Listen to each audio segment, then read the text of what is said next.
CD Hung, O Nga Hung Benza Guru Pema CD Hung, O Nga Hung Benza Guru Pema CD Hung. Welcome to my weekly Dharma talk. I am Tseten and it is my pleasure and privilege to present Dharma to you every Saturday at 3 p.m. Welcome all. I'll just preface for anyone who may be new in the audience that if you're interested in seeing printed transcripts of my talks, you can go to my blog, www.palisiddhas.com. My books are also available, and this will be the only commercial solicitation I will make during the course of the presentation. My books are available from chronikerpress.com. And finally, I do have today's talk entitled Becoming Buddha on note card, as usual. So if you would like a note card of the talk, at the end of the talk, please send me an IM, and I will be happy to provide you with a copy of the note card. Also, I should point out that my talks are being archived in Second Life by a third party. They run a Buddhist college in Mount Everest, Sim.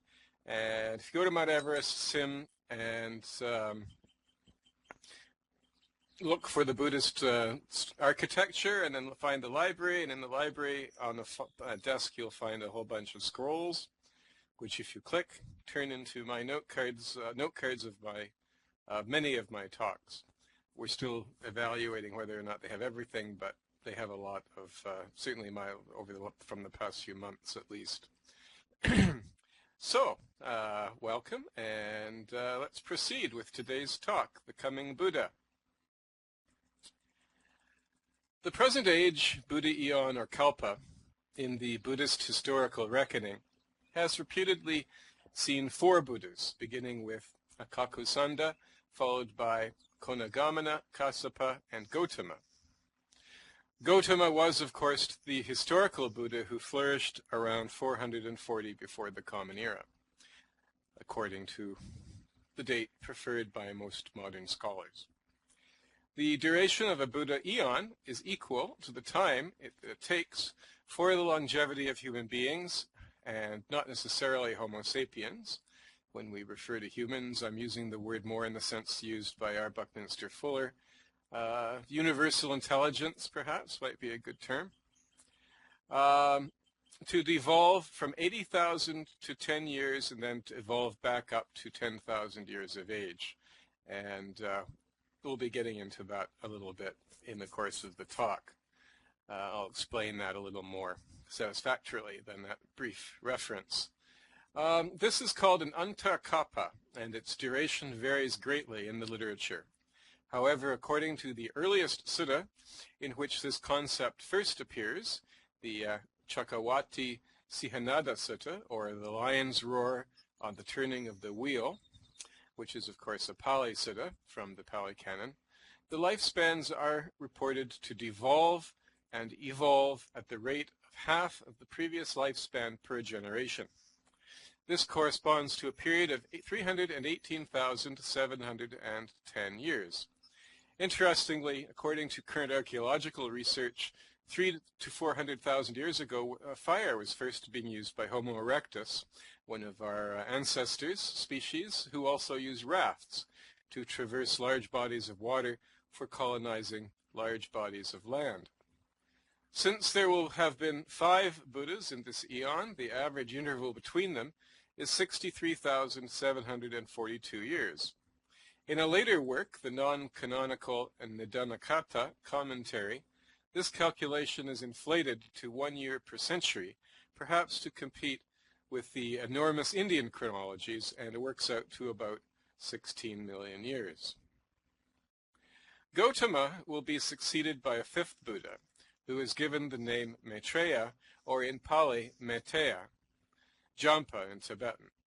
This name means loving, kind, friendly, or merciful, from metta, love, and mitra, friend. Actually, mitra is the root. Concurrently, he resides as a bodhisattva deva in the Tushita, contented or joyful world, 4 planes above our own, where the lifespan is 576 million years.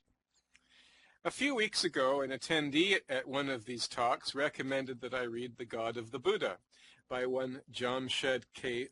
Fuzdar, which was published in 1995, in connection with my remarks concerning Buddhism and theism. I don't know if that person is in the audience today or not. Jamshed K. Fuzdar is a Baha'i. Today I will be speaking partly to this book, partly to the Baha'i view. Oh, there he is. Peter raises his hand. Okay, well, you'll find this talk of particular interest then, because I decided to take you up on your suggestion, and I did look into the book, The God of the Buddha. I wasn't able to buy it. It's $300 in Amazon. It's no longer in print. But I was able to find out quite a bit about the book and its argument online.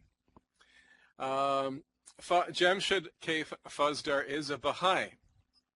Today I'll be speaking partly to this book, partly to the Baha'i view of Maitreya, and partly to the traditional Buddhist view of Maitreya in what I hope will be a free-ranging and entertaining essay. Some Buddhists, very few, believe that the Buddha was in fact a theist in the Semitic sense of a supreme being, as distinct from his belief in devas or higher luminous or shining beings.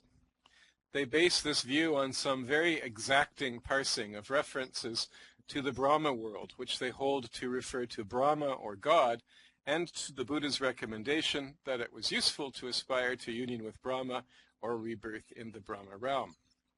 Virtually no Buddhist scholar accepts this view based on the overwhelming evidence of the Pali Canon when it is considered as a whole.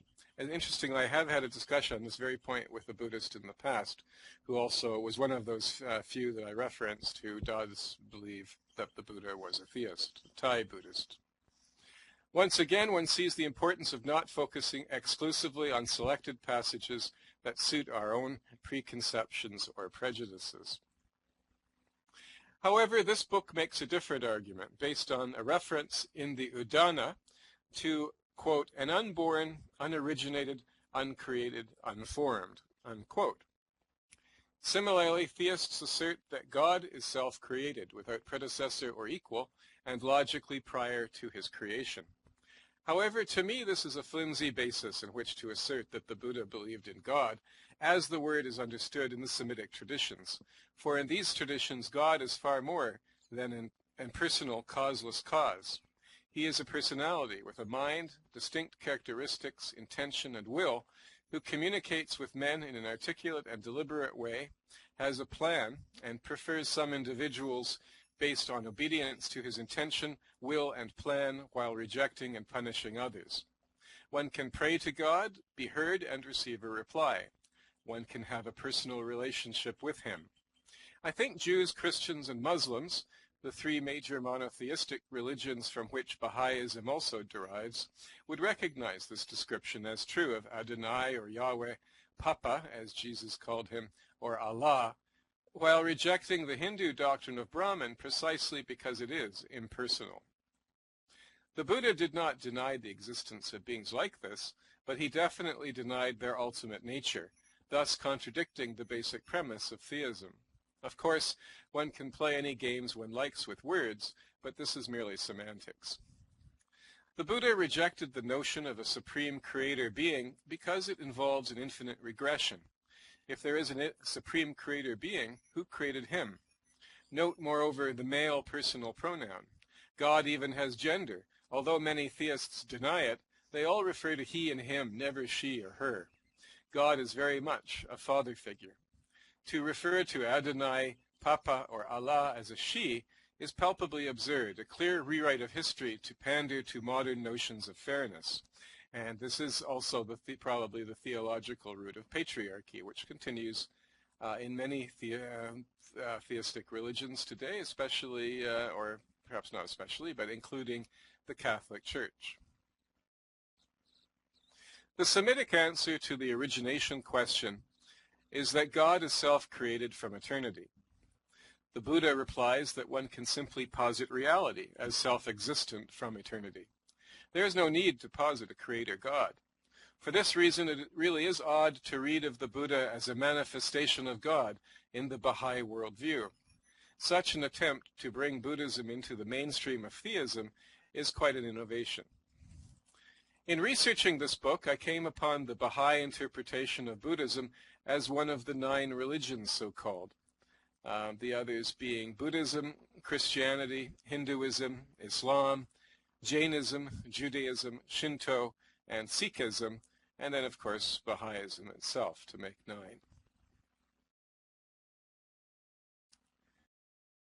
Sorry, bear with me. I just lost my place slightly. There we go. And this, in turn, led me to examine their view that Baha'u'llah is Maitreya, the future Buddha prophesied in the sutras as the successor to the Buddha. So I thought today I would segue into a discussion of the canonical view of Maitreya, since there is a great deal of misunderstanding concerning him as well. Baha'u'llah is not the only one to have claimed to be Maitreya. Others include Xiang Haiming, who claimed the imperial title and identified himself with Maitreya in the year 613. And so far, this is the earliest example I have uncovered. Wu Zetian, 624 to 705, the only female emperor in the history of China and the founder of the second Zhou dynasty. She had a penchant for cutting off the arms and legs of her opponents and putting them in jars. Budai, 907 to 923, a Chinese monk of the Liang dynasty, who inspired the familiar laughing Buddha statue that is often associated with Maitreya. Gung Ye, a Korean warlord and king of the short-lived state of Taibong in the 10th century. His servants eventually murdered him. Lu Zongyi, the 17th patriarch of the Yiguan Dao, a Chinese religion that emerged from the White Lotus movement of imperial China during the 1930s. His followers believe him to be the first leader of the era of the apocalypse, and the sect has 900,000 followers in Taiwan and is spreading covertly in China. Not surprisingly, it is illegal in China, but apparently it is becoming more popular as an underground movement. And interestingly, they also own the majority of vegetarian restaurants in Taiwan. Peter Deonov, 1864 to 1944, the founder of a school of esoteric Christianity. Jiddu Krishnamurti, 1895 to 1986, was proclaimed as Maitreya and the world teacher by the Theosophical Society and was raised as such from childhood.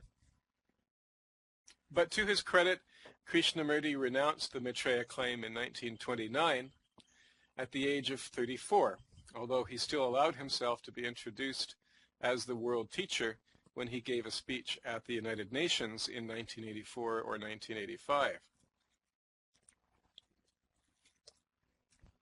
L. Ron Hubbard, 1911 to 1986, the founder of Dianetics and Scientology.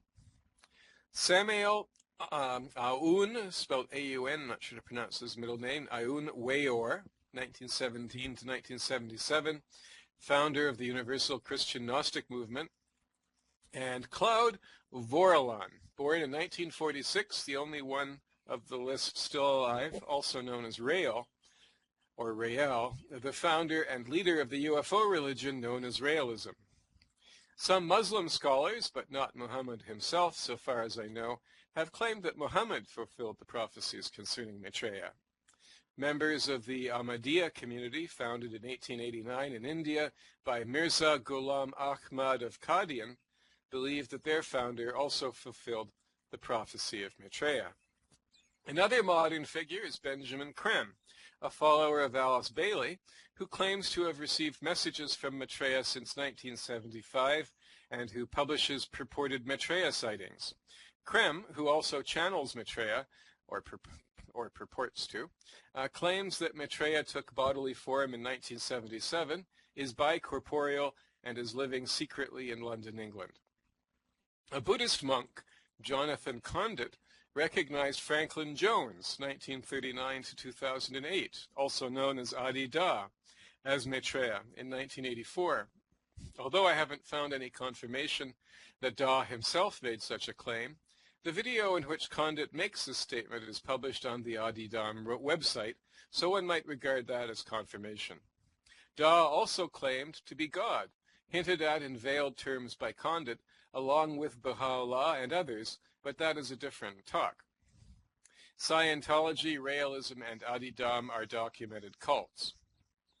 In the Tibetan tradition, there are numerous references to emanations of Maitreya, and there are also Mahayana sutras purportedly inspired by Maitreya.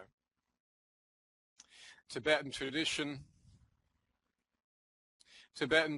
ascribes the following works to Maitreya: the ornament of clear realization, the ornament of the Mahayana sutras, the ultimate continuum of the Mahayana, the distinction between the middle and extremes, and the distinction between phenomena and their nature. These works constitute part of a set of 13 classic Indian texts that make up the core curriculum of sutra studies in many of the monastic colleges of Tibetan Buddhism. These are all in the course of being translated and published by Shambhala. These sutras are attributed to Asanga, the 4th century master born in what is now Pakistan. Asanga, or Vijnana Vada, as he is also known, founded the Yogacara school along with his half-brother Vasubandhu.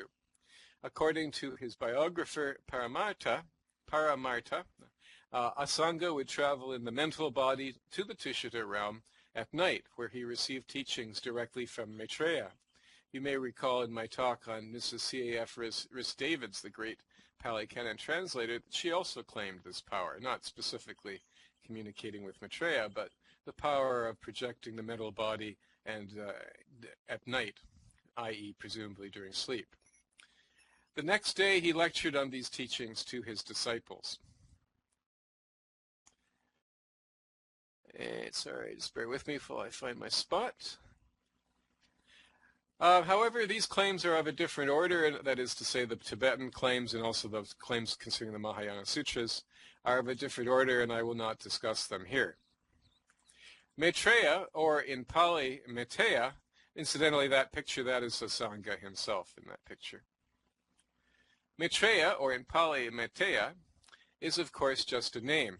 One is free to use it for any purpose one likes, but if one is going to use this name to refer to the 5th Buddha described in the Buddhist canonical writings, then perhaps it would be best to find out what these writings actually say. Otherwise, one is simply appropriating the name for one's own purposes. The first Buddhist reference to Maitreya appears in the Chakrawati Sihanada Sutta, number 26 of the Digha Nikaya. It's called the Lion's Roar on the Turning of the Wheel. This sutta also contains important teachings. Oh, I see a question. Are there any references, Jospe asks, are there any references in Buddhism that if Maitreya reveals himself, all the world will experience that? Essentially, yes. The presumption is that Maitreya will be a world teacher, or sometimes he's even presented as a world ruler.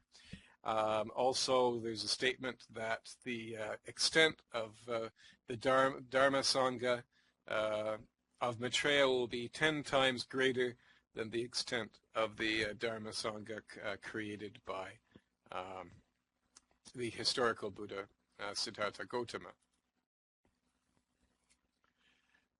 So, the sutta that I referenced also contains important teachings on the single refuge, in which the Buddha equates Dhamma with self-knowledge or mindfulness, and specifically identifies one refuge, not 3.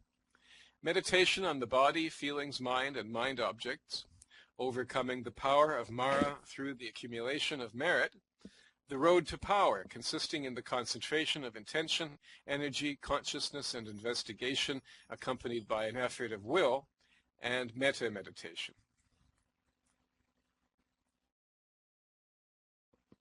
Just bear with me while I find my spot again. So this is an unusual sutta, referring to the Chakrawati Sihanada Sutta. This is an unusual sutta in that, whereas most suttas record a question and answer session between the Buddha and a questioner, this sutta is represented as an unsolicited sermon by the Buddha while he was staying at Mathula in the Magadhan territory. This sutta describes the progressive devolution of the human race over time because of the disappearance of the wheel treasure, a clear metaphor for the Dharma.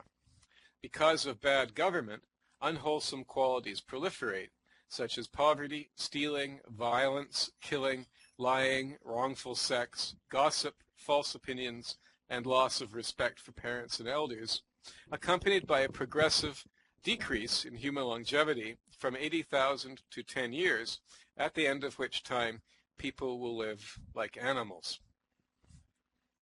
This will culminate in a time called the sword interval, when human society will break down completely in a kind of apocalypse and human beings will kill each other, leaving only a small residue of survivors. This will only take a week. Interestingly, this only became technically possible since 1945, with the advent, of course, of nuclear weapons. Because of the devastation, the survivors will decide to pursue wholesome ways, opposite to those that prevailed before, and with each subsequent generation, the lifespan will double from 10 to 20 to 40 to 80 and so on, up to 80,000 years again. We will be discussing this time progression in more detail later. The sutta says, and I quote, and I'll actually put the quote in the chat as well. In that time of the people with an 80,000-year lifespan, there will arise in the world a blessed Lord, an arahant, fully enlightened Buddha named Maitreya, endowed with wisdom and conduct, a welfarer, knower of the worlds, incomparable trainer of men to be tamed, teacher of gods and humans, enlightened and blessed, just as I am now. Quote unquote. The text goes on to state that Maitreya's Sangha will be 10 times more extensive than the Sangha of the Buddha. This is the only mention of Maitreya in the Pali Canon. Later traditions also describe him as a world ruler. A common statement that one reads in the popular literature is that a Buddha appears at the nadir of human civilization. However, Gautama appeared when the human lifespan is 120 years, and Maitreya will appear when the human lifespan is 80,000 years. Consequently, this statement is not supported by the suttas. Of even greater interest is that the story encodes a precise period of time that we can use to predict the advent of Maitreya, regardless of whether we interpret this mythos of human longevity literally or not. Note the precise language of the text. During each generation, the lifespan is reduced by intervals of half down to 10, then increases by doubling back up to 80,000 years, the only exceptions being that they jump from 2,500 to 1,250 to 100, and by implication 25 to 10, with a 7-day interval at the reversal point. The suttas also state that the human lifespan at the time of the Buddha was 120 years. It is also clear that we are on the descending arc. It is a simple procedure to add up these numbers. Starting at 100 and working down to 10, then up again to 40,000, bringing us to the lifespan of 80,000 years, and disregarding the 7-day interval, the total time interval implied is 79,610 years. This is the earliest time that Maitreya could appear, and he could appear any time in the subsequent 80,000 years, therefore up to 160,000 years, an interesting number, as we shall see. A similar scheme is found in the Nidanakata, the introductory text to the Jatakas, except that the progression is from 10 to 84,000 years and back again, and is equated with 1 year per century, corresponding to an Antarakapa, or intermediate cycle. This work represents the fully worked out chronological system of Pali Buddhism. Given a current lifespan of 120 years, this scheme works out to 8.41 million years. The 1 year per century formula appears to be an amplification, since if we work it out at the rate of 1 year per year, it works out to 84,100 years. If we take the original maximum of 80,000 years at this rate, it works out to 80,100 years, very close to the original 79,610 years. In any case, a period of about 80,000 years, at least, is implied. According to the Surangama Sutra, a Mahayana sutra translated in the 8th century, the Buddha Dharma will be forgotten after 5,000 years from the parinirvana, that is, about 4,600 of the Common Era. Other traditions say 10,000 years. It's also a 10,000-year tradition in connection with the Kali Yuga. According to a tradition preserved in the Pali Suttas, the Buddha said that the Sangha would become decadent after 1,000 years, that is, around the year 600 of the Common Era, but he never connected this with the appearance of Maitreya. Therefore, with a single exception, which I will discuss, no tradition puts the forgetting of the Dharma sooner than 5,000 years into the future. Since this is a precondition for the appearance of a Buddha, none of the current or historical claimants can assert their identity with Maitreya based on Buddhist sources. The prophecy concerning the longevity of human beings when Maitreya appears is fascinating in view of current scientific efforts to extend human life. Far from being a pipe dream, biologists and other scientists who are currently working on life extension point out that it is only necessary for a human being to add a single year for each year of life lived in order for functional immortality to be achieved. Already we have sophisticated prostheses, artificial skin that can be printed on a dot matrix printer, and synthetic organs that have been produced on 3D printers. This technology is only going to advance. String theorist Michio Kaku, certainly one of the most intelligent people on the planet, has suggested that there are children alive today who will live to be 1,000 years old. Technologist and inventor Ray Kurzweil has suggested that functional human immortality may be achieved by 2045. However, in order for functional immortality to be achieved, genetic manipulation will be required that can turn the gene that kills us around 115 years of age off. Eventually, the human brain will have to be reverse engineered and replaced by a synthetic brain. President Obama has already announced funding for a plan to develop just such a brain, and a similar project is already underway in Europe. Is it possible that the latter will overlook some vital aspect of human neurobiology, resulting in the loss of the capacity for, or perhaps interest in spiritual development? In this way, the Dharma may actually be engineered out of existence, thus fulfilling the Buddhist prophecy that the Dharma will be forgotten by all but a few. A number of claimants, including the Baha'is, have based their claim on this 5,000-year cycle, but dated from the advent of the Kali Yuga on January 14, 3102 before the Common Era, rather than on the parinirvana of the Buddha in or about 400 before the Common Era. Even though the 3102 BCE date of the advent of the Kali Yuga is not intrinsically Buddhist and was not identified before 500 of the Common Era by the astronomer Aryabhata, and therefore was not known to the Buddha. As I have already shown, the Buddhist concept of the Buddha Eon is far more ancient than the Kali Yuga. Even more esoteric is the Mayan long count calendar of 3114 before the Common Era. The Kali Era, or KE year 5000, corresponds to 1899. The Mayan long count calendar year 5000 was 1887. The year 5000 of the Buddhist era, BE, was 1956, based on the erroneous Theravada calculation.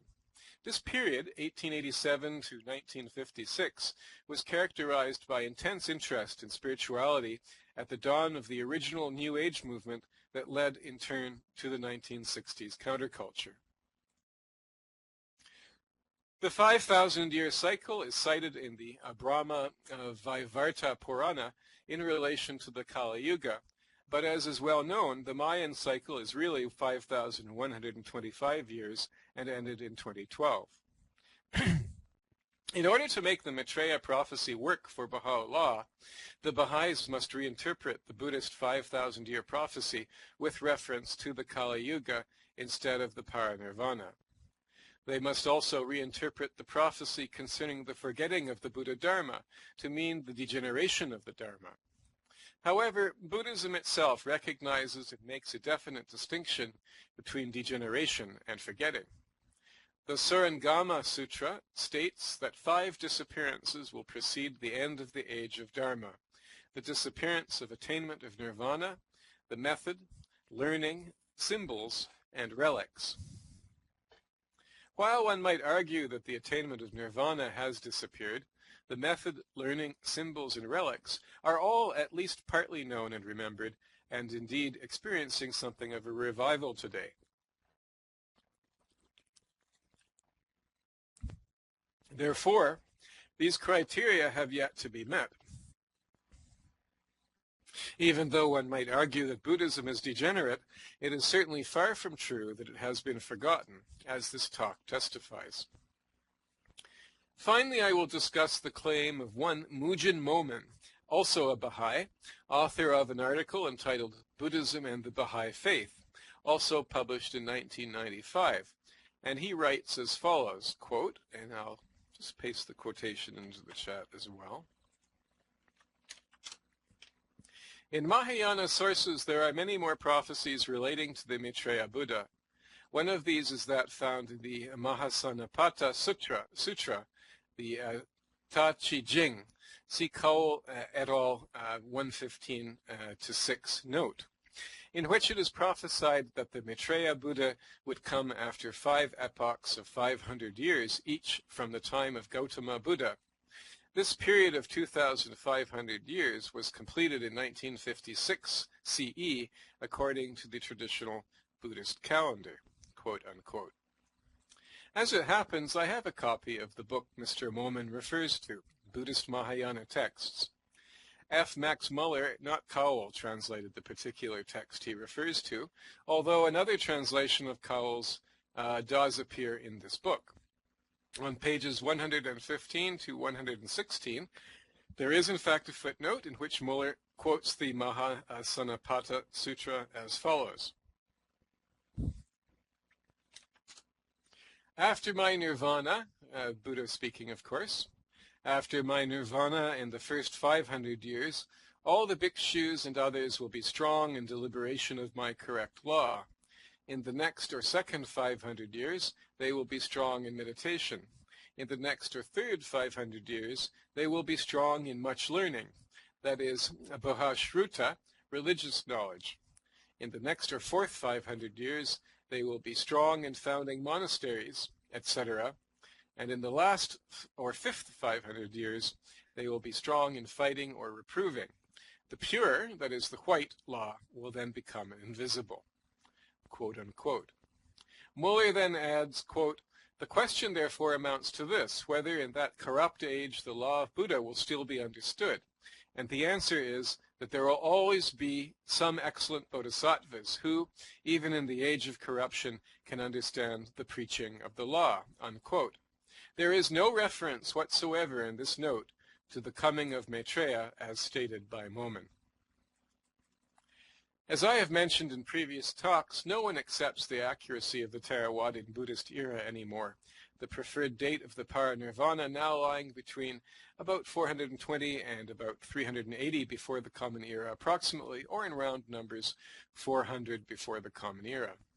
Thus, the last 500-year period referred to, during which the Buddha Dharma is overtaken by corruption, sectarianism, and dissension, corresponds to the period from 1600 to 2100 of the Common Era, and is about to be superseded by the disappearance of popular religious or ecclesiastical Buddhism and the appearance, if that is the word, of esoteric or invisible Buddhism.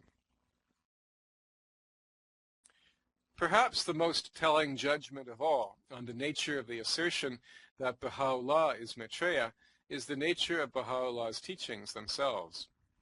Baha'u'llah was a theistic, prophetic figure in the Semitic tradition whose teachings revolve around his own person and moral and ethical teachings concerning the advent of a new world order based on those teachings. Nowhere in Baha'u'llah's extensive teachings is there any trace of a concept of spiritual development involving meditation and other techniques of self-perfection, culminating in the attainment of an ultimate, indescribable state of perfect enlightenment that transcends all deistic and theistic conceptions. In fact, a Baha'i of my acquaintance sincerely told me that meditation is a waste of time, as it involves an attempt to come into a relationship with the presence of perfection, and that this has already been realized for the world in the person of Baha'u'llah. This statement represents complete incomprehension of the Buddhist view of the nature of the Buddhist spiritual path. Moreover, Baha'ism decisively repudiates the doctrine of rebirth, without which Buddhism makes no sense at all.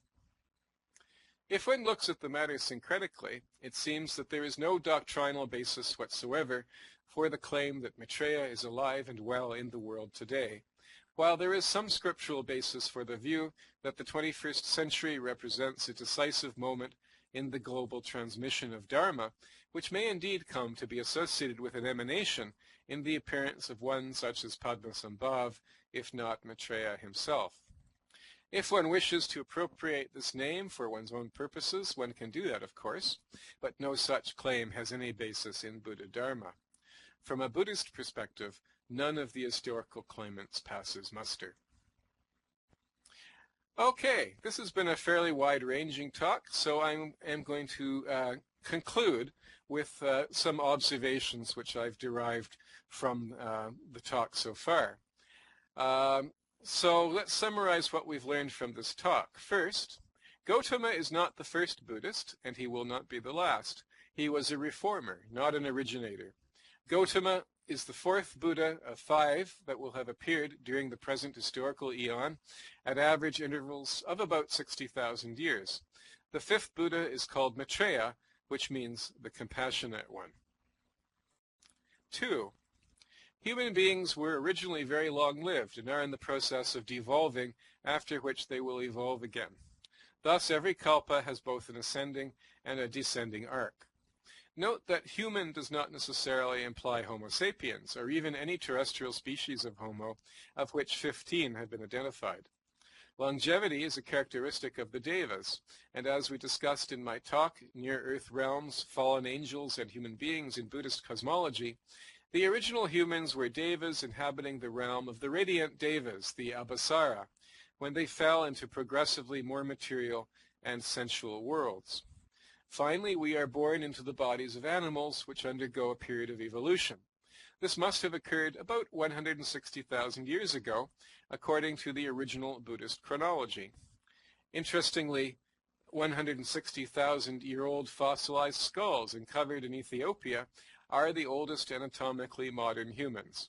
And you can see a picture of that individual in the slideshow. And also on the note card there will be a reference to the article where you can read about that 160,000-year-old man. This interpretation reconciles the Buddhist and the scientific worldviews and means that we are now at the midpoint, that is this middle point, of a 320,000-year cycle of human evolution. Third, Gautama was not a theist because he denied the reality of the personality and the personality of reality. Fourth, there have been many dicey Maitreya claimants, culminating in the early 20th century dawn of the New Age movement. Maitreya also inspired a number of Mahayana sutras. Fifth, human degeneration originates in the loss of Dharma by the rulers of society, which subsequently fail to uphold the government in accordance with Dharmic law. This initiates a descent into animality. Human devolution will end in a catastrophe whereby civil society falls apart and a remnant spontaneously resolves to follow the path of wholesomeness. It appears from the Sutta that this cycle repeats forever. We know conclusively that Homo sapiens have experienced this type of catastrophe before, in which the total number of humanity were reduced to about 15,000 individuals. Sixth, most traditions posit the appearance of Maitreya in the distant future, ranging from thousands to millions or more years. 7. Buddhas may also appear at the zenith of human evolution as well as at the nadir. 8. There are traditions of a 5,000 and a 2,500-year cycle. The latter will culminate about 2,100 of the Common Era, given current understandings concerning the date of the Parinirvana. Ninth, longevity may also be created technologically, and Shambhala is explicitly advanced in science and technology. 10th, human science and technology could also cause the Dharma to be forgotten, either because of changes made to the brain or simple disinterest as people surrender to their temporary existences overwhelmed by the variety of sensations. 11th, the Dharma has not in fact disappeared, so the prophecy of Maitreya cannot be fulfilled now or at any time in the past. 12th, according to the 2,500-year cycle, we have been in the last 500-year cycle of Dharma degeneration since 1600 of the Common Era. 13th, the next 500-year cycle of Buddhism, which will culminate in the appearance of Shambhala, is invisible or esoteric Dharma. We are entering that stage now. However, there is no association with Maitreya, but a so-called secondary Buddha like Padmasambhava or Songchol, the great Korean master, might appear on the world stage. And finally, 14th, one might speculate that Maitreya will be associated with Shambhala, which will manifest, according to the calculations of Dr. Alex Berzin, in 2424, which elsewhere I have shown to be the start of the age of Aquarius. Okay, I see the question, what is invisible Dharma? I'm going to finish off because I'm almost finished, and then I will answer that question by referring back to the quotation where I mentioned where that term is mentioned, and I'll give you my reason, my interpretation of it. So as I said, one might speculate that Maitreya will be associated with Shambhala, which will manifest in 2424, which elsewhere I have shown to be the start of the age of Aquarius, so-called, based on the accepted Ayanamsa, that's the difference between the tropical and sidereal zodiacs, and the association of Aquarius and friendliness, the sign of the 11th house. And this is a topic that I do intend to research further. Okay, the only other thing I have to add is I do have a little appendix running consisting of other dates concerning the coming of Maitreya, and I'm collecting the names of Maitreya claimants as well as dates, canonical dates for the coming of Maitreya. The Infinite Life Sutra says 5,706,000,000 years. That's the, in addition to the dates which I mention in the talk, that's the only additional date that I have found so far. Now, with respect to the question of invisible Dharma, let me just find the quote.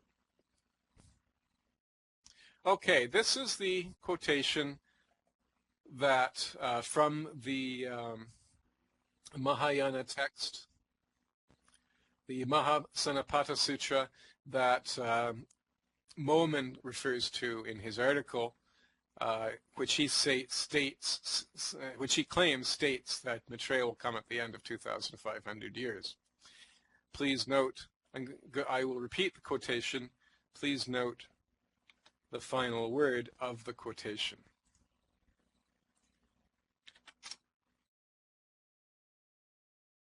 After my nirvana, in the first 500 years, all the bhikshus and others will be strong in deliberation in my correct law.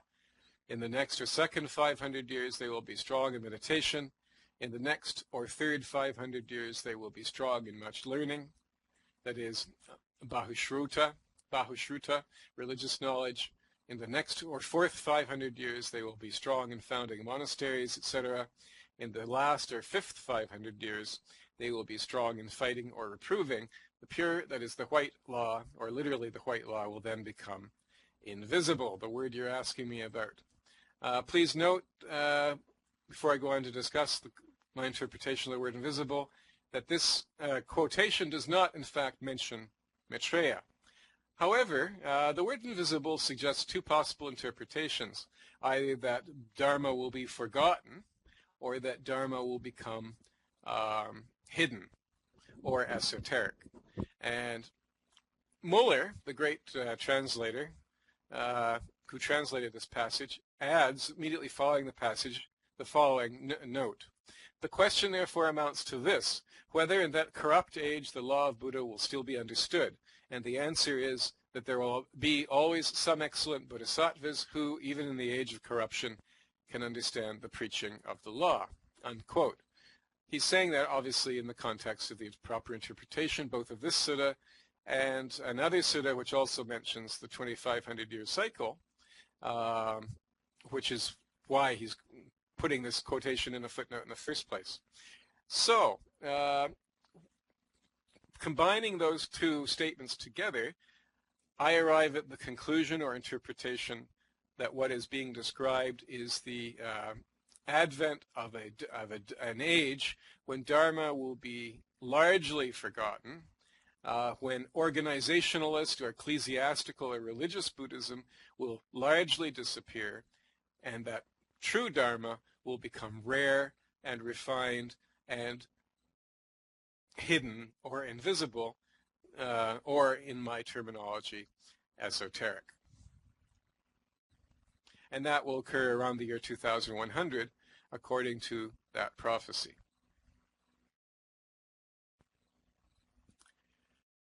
Any other questions before we proceed? That is the end of the talk, so we can discuss.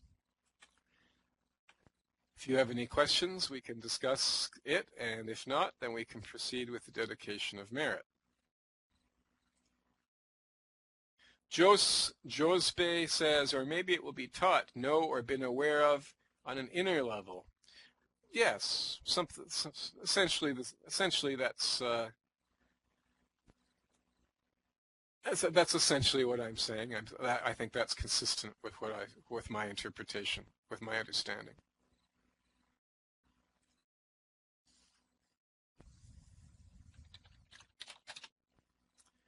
K.J. Inglewood says, in the Hindu Bhakti tradition, which is commonly known as the Hare Krishnas, they believe that the Buddha is an incarnation of Krishna. Yes, the Hindus also appropriated the Buddha back into the fold by declaring him to be an incarnation of Vishnu, actually, of which Krishna is also one. And I had a friend of mine who's Nepalese, a Nepalese Hindu, who pointed that out to me, but was somewhat dissatisfied when I actually began to quote to him and interpret to him specific passages from the Buddhist texts. The Hinduization of the Buddha has basically turned him into a very abstract archetypal figure, and much of the personality of his teachings is relatively lost in that tradition. Phoenix Glow says, I like your interpretation, esoteric equals hidden. Thank you very much. Hana Chan says, if Gautama is the fourth Buddha and Maitreya will be the fifth, who were the first, second, third Buddhas? There's a list of 28 Buddhas. Dipankara, some lists start with Dipankara, who is the first Buddha to recognize the future Buddhahood of Gautama, of course not known by Gautama in that life, incalculable eons ago. And he's the third, I believe, in the series. The actual first Buddha is Tanhankara, or Tahankara. I can't remember if it's Tanhankara or Tahankara. These are Buddhas which appeared hundreds of thousands, if not millions of years ago, completely non-historical, and their biographies are pretty much variations of the biography of Gautama. However, the basic principle, regardless of the specific names and biographies, is that the Buddha rediscovered an ancient teaching which he presents for the current age, that he is the Buddha of the current age, of the current historical cycle, and that he has been preceded by innumerable Buddhas and will be followed by innumerable Buddhas, that he is not unique in any way, in any sense. And in fact, given the short lifespan of human beings during the current age, other Buddhas taught when the lifespan was thousands or tens of thousands of years, it may be presumed, and the Buddha does indicate this as well, that there are many teachings that the historical Buddha did not include when he taught the path of the Arahant to his immediate disciples. And the Buddha himself implies this in passages in the Pali Canon. although I have quoted Mahayana sutras in this discussion, I'm basing my interpretations on the Pali Suttas. And I'd also like to point out that these essential ideas that were developed in the later Mahayana sutras are actually there in the Pali Canon as well.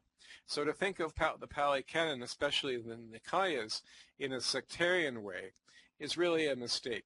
The Pali Suttas, especially the Nikayas, constitute the universal foundation of all Buddhist schools. And this is explicit in the vow of a bodhisattva who disparages the Hinayana or a Hinayana practitioner in any way has actually committed a downfall. So Hinayana may reject Mahayana, but Mahayana does not reject Hinayana. The only surviving sect of Hinayana being today, of course, being the Theravadan sect. Any other questions or discussion of this intriguing topic?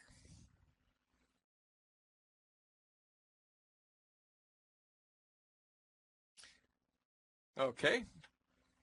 Thank you very much. Okay, let's proceed. If there's no more discussion, and I will, of course, hang around after for a few minutes if anything occurs to anyone. But let's proceed then with the dedication of merit, whereby we dedicate the merit of this Dharma talk to all beings. Whatever understanding, whatever positive forces come from this, may it go deeper and deeper and act as a cause to reach enlightenment for the benefit of all. Thank you very much once again for this opportunity to discuss Dharma. It is my honor and privilege to do so. And namaskar.